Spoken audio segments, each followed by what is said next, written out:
اعوذ باللہ من الشیطان الرجیم بسم اللہ الرحمن الرحیم۔ ابتدا ہے رب کریم کے بابرکت نام کے ساتھ جو ہر چیز پر قادر ہے۔ تمام دیکھنے اور سننے والوں کو السلام علیکم۔ آج کی ویڈیو میں ہم بتائیں گے کہ قارون کون تھا اور اس کے پاس اتنا خزانہ کہاں سے آیا۔ آج کی ویڈیو میں ہم آپ کو مکمل تفصیل سے آگاہ کریں گے، اس لیے آپ سے درخواست ہے کہ ویڈیو کو آخر تک ضرور دیکھیں، اور اگر آپ نے ہمارے چینل نیو سٹوری کو سبسکرائب نہیں کیا تو ہمارے چینل کو بھی ضرور سبسکرائب کر لیں تاکہ اس طرح کی معلوماتی ویڈیوز آپ تک پہنچتی رہیں۔ قارون حضرت موسیٰ علیہ السلام کے چچا یسہر کا بیٹا تھا۔ بہت ہی شکیل اور خوبصورت تھا، اس لیے لوگ اس کے حسن و جمال سے متاثر ہو کر اسے منور کہا کرتے تھے۔ خوبصورت ہونے کے ساتھ ساتھ اس میں ایک کمال یہ بھی تھا کہ وہ بنی اسرائیل میں تورات کا بہت بڑا عالم تھا اور بہت ہی ملنسار اور با اخلاق انسان تھا۔ لوگ اس کا بہت ہی ادب و احترام کیا کرتے تھے، مگر بے شمار دولت ہاتھ آتے ہی اس میں ایک دم سے تغیر پیدا ہوا۔ وہ سامری کی طرح منافق ہو کر حضرت موسیٰ علیہ السلام کا بہت بڑا دشمن بن گیا اور اعلیٰ درجے کا متکبر اور مغرور شخص بن گیا۔ قرآن مجید میں قارون کا ذکر 4 مرتبہ آیا ہے اور اسے فرعون اور حامان کے ساتھ بدکاروں میں قرار دیا گیا ہے، اور بظاہر اس نے حضرت موسیٰ علیہ السلام کا دین قبول کر لیا تھا، نماز پڑھتا، تورات بھی پڑھتا، مگر ریاکار اور کمزور عقیدے کا انسان تھا، مکمل ایمان نہیں رکھتا تھا۔ چاہتا تھا کہ لوگ اسے خوش فہمی میں رکھیں تاکہ وہ لوگوں کو فریب دے سکے۔ قارون فصلوں کو پیشگی سستا خرید لیتا اور بعد میں مہنگے داموں فروخت کرتا تھا، ناپ تول میں کمی کرتا تھا، دھوکہ اور بے انصافی کرتا تھا، سود کھاتا تھا اور جتنا ہو سکتا تھا لوگوں پر ظلم کرتا تھا۔ اسی طرح کے کاموں سے دولت بہت زیادہ جمع کر لی تھی، جسے وہ ہر چیز سے زیادہ عزیز سمجھتا تھا۔ قارون خدا پرست نہیں تھا بلکہ دولت پرست تھا۔ اپنی دولت کو اپنی عیش و عشرت پر خرچ کرتا، بہت ہی عمدہ محل تعمیر کروایا اور اس کے در و دیوار کو سونے اور دیگر جواہرات سے مزین کروایا، حتیٰ کہ اپنے گھوڑوں اور اونٹوں کو سونے سے اور جواہرات سے مزین کیا۔ قارون کے پاس سینکڑوں غلام اور کنیزیں تھیں جن کے ساتھ وہ برا سلوک کرتا تھا، اور وہ مجبور کرتا تھا لوگوں کو کہ اس کے سامنے گر پڑیں اور اس کے قدموں کو بوسہ دیں اور اسے سجدہ کریں۔ قرآن مجید میں اللہ تعالیٰ نے اس کے متعلق فرمایا، اور ہم نے اسے اتنے خزانے دے دیے تھے کہ ایک طاقتور جماعت بھی اس کی کنجیاں نہیں اٹھا سکتی تھی۔ لوگوں نے اس کو کہا کہ اتنا نہ اتراؤ، اللہ تعالیٰ اترانے والوں کو دوست نہیں رکھتا۔ کچھ روایات میں ہے کہ قارون کے خزانے کی کنجیاں 70 اونٹ اٹھایا کرتے تھے۔ لوگ اسے سمجھاتے کہ اتنا مال و دولت کیوں اکٹھا کرتے ہو، لوگوں پر اتنا ظلم و جبر کیوں کرتے ہو، خدا کو کیا جواب دو گے؟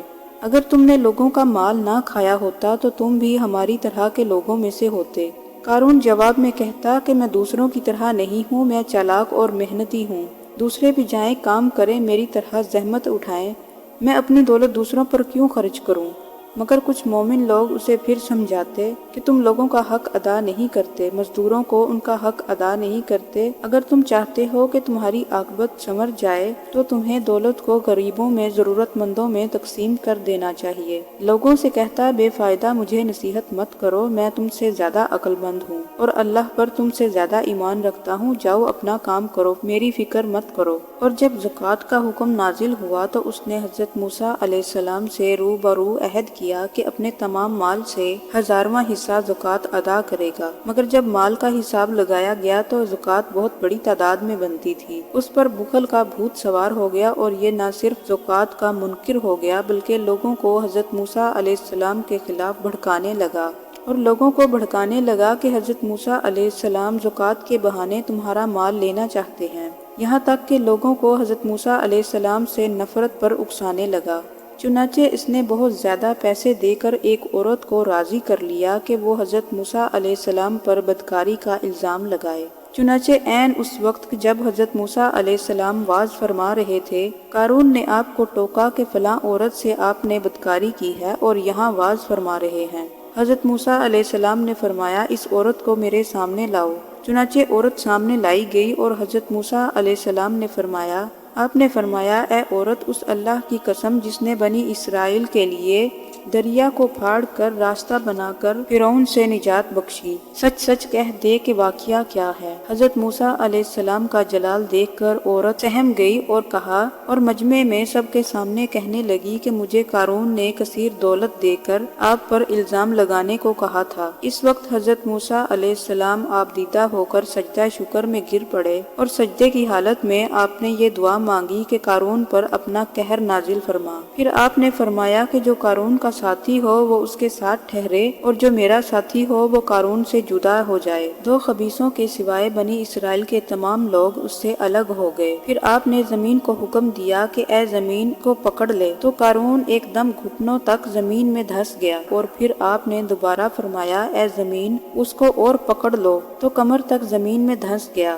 پھر یہ دیکھ کر قارون رونے اور بلبلانے لگا اور قرابت داری اور رشتہ داری کا واسطہ دینے لگا، مگر آپ نے کوئی التفات نہ فرمایا، یہاں تک کہ وہ بالکل زمین میں دھس گیا اور غرق ہو گیا۔ دو منحوس آدمی جو قارون کے ساتھی ہوئے تھے کہنے لگے حضرت موسیٰ علیہ السلام نے قارون کو زمین میں اس لیے دھنسایا تاکہ قارون کے مکان اور اس کے خزانوں پر خود قبضہ کر سکیں۔ آپ نے اللہ تعالیٰ کے حضور دعا کی اور قارون کا مکان اور اس کا تمام خزانہ جو اس کے پاس بے شمار تھا اللہ کے حکم سے زمین میں دھس گیا۔ یہ ایک عبرت ناک واقعہ ہے جو ہمیں درس و ہدایت دیتا ہے کہ ہمیں اللہ تعالیٰ کے دیے گئے مال و دولت میں سے لوگوں کی فلاح پہ خرچ کرنا چاہیے اور اپنے مال کی زکوٰۃ ادا کرتے رہنا چاہیے اور غرور اور تکبر سے بچتے رہنا چاہیے۔ اللہ تعالیٰ جسے چاہتا ہے عزت دیتا ہے اور جسے چاہتا ہے ذلت دیتا ہے۔ اگر آپ کو یہ ویڈیو پسند آئی ہو تو لائک کیجئے اور ہمارے چینل کو سبسکرائب ضرور کر لیں تاکہ اس طرح کی معلوماتی ویڈیوز آپ تک پہنچتی رہیں۔ ملتے ہیں ایک اور نئی معلوماتی ویڈیو کے ساتھ، اجازت دیجیے، اللہ حافظ۔